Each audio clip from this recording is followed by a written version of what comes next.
Welcome into this edition of the Red Sox Recap on the Red Sox Rundown by Chat Sports.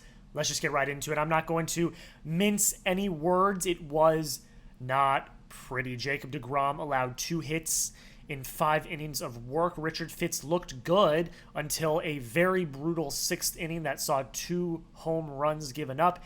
And the Red Sox in the last 2 games are 1 for 24 with runners in scoring position and left 2 runners on base. The only people to really talk about at the end of the day are Kristian Campbell, Wilyer Abreu once again had some pretty key hits, and Wilyer Abreu had an RBI that was really, really good as well. But it's the top of the order once again that is struggling heavily. Rafael Devers, I think maybe took a little bit of a step in the right direction today, but at the end of the day, this team just could not get anything going offensively. It was an ugly series to say the least. For more recaps like this, make sure you subscribe and make sure you give me a follow. All right, let's get into the nitty-gritty of this. First things first, if you have not already, please consider hitting that subscribe button. I'm doing recaps after every single game like this. The first 3 games of the season, we were live, boots on the ground in Arlington. Now we are back at the home setup today to talk about the final game of this series. But if you love the Red Sox and you want the latest news, rumors, updates, short form content, I was posting a bunch of highlights from the stadium the last few days as well. Make sure you hit that subscribe button. The goal is to get to 1,500 subscribers as soon as possible. I would really appreciate it. Let's grow this Red Sox fandom. Before we get into the highlights of the game, because this was a really ugly game to talk about, I want to talk about some actually positive news and very surprising news that came out last night after the Red Sox loss. According to Chris Cotillo, who had this major report, the Red Sox and Kristian Campbell, according to Cotillo, are getting close to an extension. This was not something that I thought was ever in the realm of possibility. You know, they majorly mishandled the Garrett Crochet extension talks, and although they gave Bello and Raphael the extensions last year, I thought they were going to give it more time. I thought they were going to be a little more delicate with the process. But according to Cotillo, one of his sources that are close to the negotiations described the deal as being close to being done. And Campbell himself said yesterday after the game that, yes, there are talks going on talking about an extension. And look, Campbell has been fantastic so far to start the season. He's got an OPS over 1. He's got a 1.286 OPS. He's got 6 hits in 14 at-bats. He's got a home run and an RBI. Like, this guy is, and this is going to sound bad, but he's your second best hitter on the team right now behind Wilyer Abreu. He looks the most comfortable at the plate as anyone looks at the plate. And that, while concerning, is also a really good sign to see this young player up at the plate with taking really good at-bats. Even today, some of the at-bats he had were really good. An unfortunate strikeout at the end of the game, but that was still a really good at-bat. And look, I said this ad nauseum in multiple videos before the season started. If you were smart and you were Craig Breslow, you would sign these guys to extensions as soon as possible. Follow the Atlanta Braves playbook. I keep bringing this up. Ronald Acuna Jr. is on, I believe it's 8 years, but $100 million deal. Ronald Acuna Jr., who I still consider to be a top 10 player in baseball. Jackson Chourio, who had a breakout rookie season last year, is on an 8-year, just under $85 million deal. Follow that playbook, and it seems like the Red Sox are doing that. They've seen that in this first series that Kristian Campbell might legitimately be a big league solid ball player at the young age of 22, and you want to lock him up as early as possible. So I'm excited to see if this happens in the near future. Again, according to Cotillo, it is close, according to one of his sources, and a Red Sox source characterized that the team was hopeful at getting a deal done. So I think it will happen. It seems like the talks have all been overwhelmingly positive, at least from what we've heard from these reports. And I cannot wait for that Jeff Passan or whoever tweets the initial tweet. I cannot wait for that tweet to come out that Kristian Campbell has agreed to an extension with the Boston Red Sox. You guys let me know. Does a Kristian Campbell extension get done this week? So Monday through Sunday, this next week. Does a Kristian Campbell extension get done? I want you to type a Y for yes if you think it does. I want you to type an N for no if you think it does not. I'm skeptical. I'm going to say because of the Cotillo report that it's quote-unquote close. I'm going to say it does. It might be at the end of the week, but I'm going to say right now it does. Unless we hear something on the contrary, unless we hear something different, I'm going to trust Cotillo's reporting. He's one of the best at reporting on the Red Sox. So, I'm going to trust what Cotillo says, and if they are in fact close, then yes, I think in the next week, I would hope that something would get done. But you let me know why for yes and for no. Does an extension get done in the next week? All right, let's get into a few notes to start the game. First things first, Cora spoke, I believe this was last night. It was either last night or pregame, talking about Rafael Devers. We're going to get Rafael Devers out of the way right now. Just looking at his stat line, he went 0 for 4, 2 Ks with a walk. He made some solid contact today. It looked like he was starting to see the ball a bit better and had a very key walk at the end of the game. And I don't like to be negative, but I was highly expecting, because if there was 2 outs in the ninth. You've got Bregman on base, I believe. No, not Bregman. Duran. You've got Duran on base, and Devers at the plate. And I was expecting, I'm sorry, this is bad, but I was expecting a Rafael Devers strikeout to end the game, and that was going to be the epitome of this entire series. He worked a really long at bat, a really nice walk. He showed strides of getting better. And Cora said in his post-game press conference that at-bat was a really good at-bat, which I agree with. Cora did say, I actually do think it was pregame, if I remember correctly, that he spoke with Rafi about making an adjustment in his swing. He was talking about his front foot, how it's he has a very open stance. He's always kind of had a really open stance. But Cora was talking about maybe shifting that leg in a little bit, and it seemed a little bit off and might have been screwing with his timing, because this whole week, the issue with Devers has been timing. It has not been his eye. He's put together long at bats, and he is not swinging at so many balls that are not in the zone. So it really comes down to he just cannot catch up.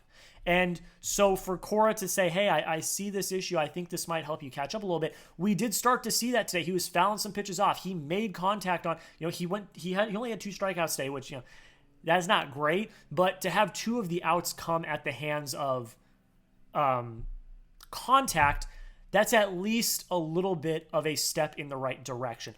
Obviously, he's got to get a hit eventually.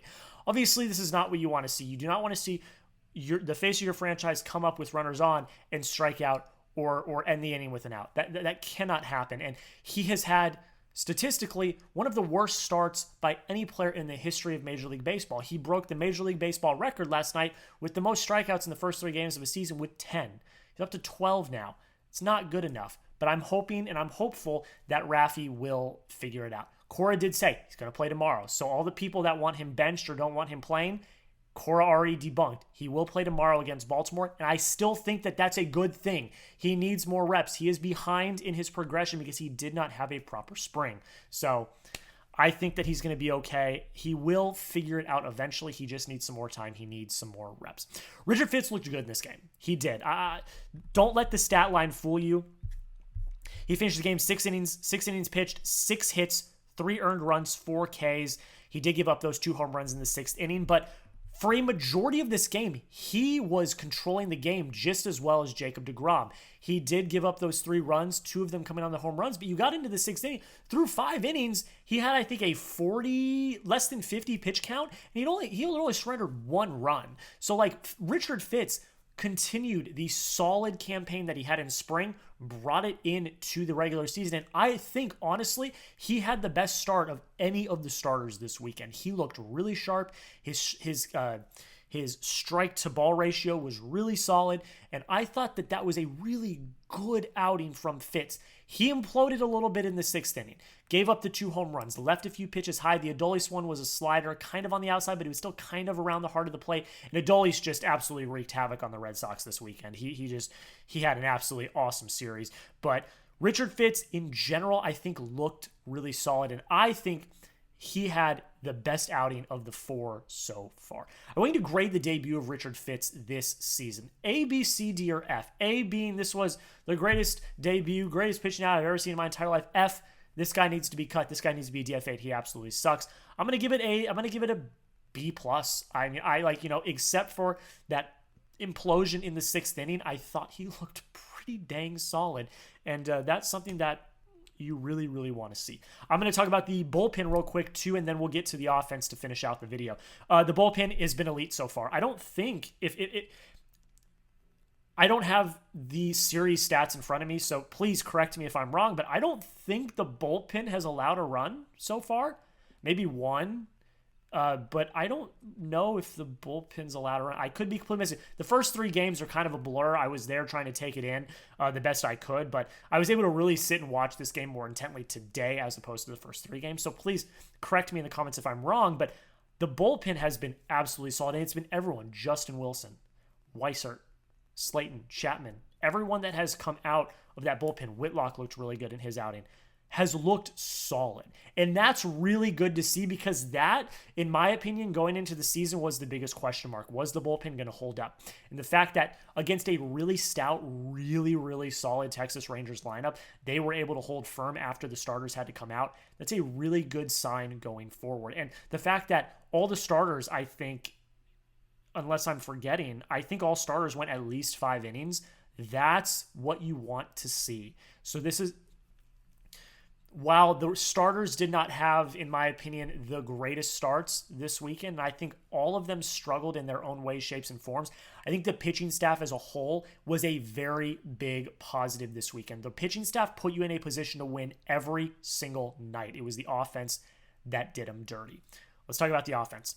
The offense is Campbell and Abreu. That's it. Like Bregman did not have a good game, 1 for 5. 2 Ks.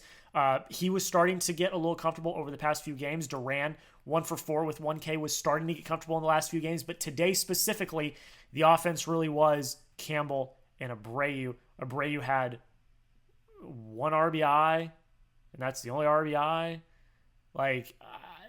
Something has to change if the Red Sox want to be a successful team. This lineup in particular, is too good to be losing these games by 1 or 2 runs. The game last night was so frustrating. They had so many opportunities to win that game, and they lost by 1 run. Again today, you lose by 2 runs, and it's so disappointing or you lose by 1 run today. I'm sorry. My mind is just in an absolute press right now. You lose by 1 run again today. 1-run losses. When you get into August and September and you're pushing for a playoff spot, those 1-run losses are going to come back and bite you in the ass. It's going to happen. And to leave 20 runners left on base in the last 2 games, to be 1 for 24 with runners in scoring position in the last 2 games, is nothing short of absolutely ugly. It's disgusting. And I know we're only 4 games into the season, and Jack, it's going to be okay. Yes, I know that, but these games are just as important as games 160, 161, and 162. When you get to the end of the year and you are fighting and battling for a wild card or hopefully an AL East title, these 1-run games at the beginning of the season are going to affect that. And having these opportunities with 1, 2, sometimes the bases loaded, and not being able to convert is incredibly disappointing with the talent you have on this team. Casas did not look good today. He looked fine, but it was not up to his standards. Devers, while I said there were strides made, still didn't look good today. You had opportunities. You cannot afford to just have Wilyer Abreu and Kristian Campbell, who has just played his first 4 games of his entire Major League Baseball career. You cannot rely on them as your sole contributors on offense. It cannot happen. It cannot happen. The 8th inning is brutal. It was ugly. You had a runner in scoring position with no outs. You had Bregman on second with no outs. And Casas moves him over to third. Great. Then you got 1 out, but you got a runner on third. And then you strike out twice. Or I could be wrong. Maybe strike out twice. It felt like they struck out twice. But I'm... Yeah, Campbell struck out. Intentionally walked Abreu. Connor Wong strikes out.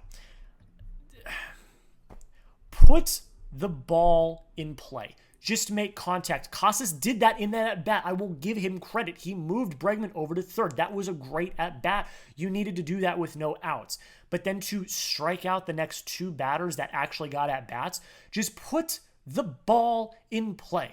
That's all you need to do. We saw that earlier in the game when Connor Wong just put the ball in play. There was an error, and Wilyer Abreu then scored because of the error. When you put pressure on the defense, accidents happen and runs are scored.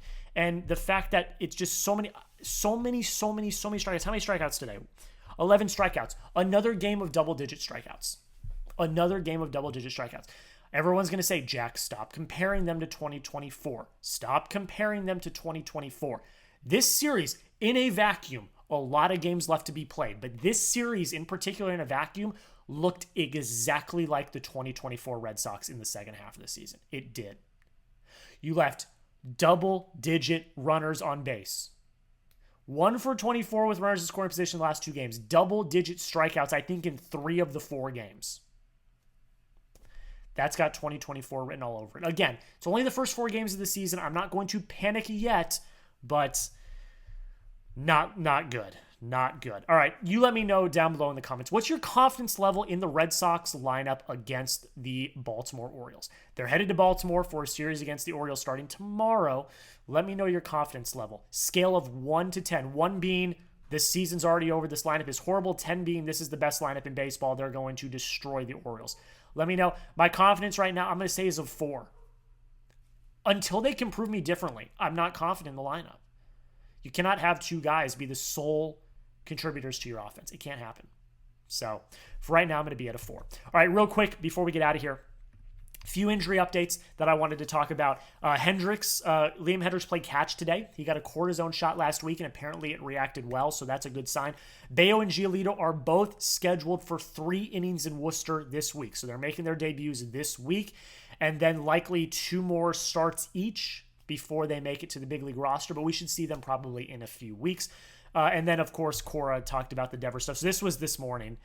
Cora talked about the Devers stuff as well. And then real quick, just real quick to get out of here. Roman Anthony had 2 home runs today, and they were both absolute tanks. So, we've talked about it. Anthony, Meyer, they are knocking on the door. They will be up here sooner rather than later this year.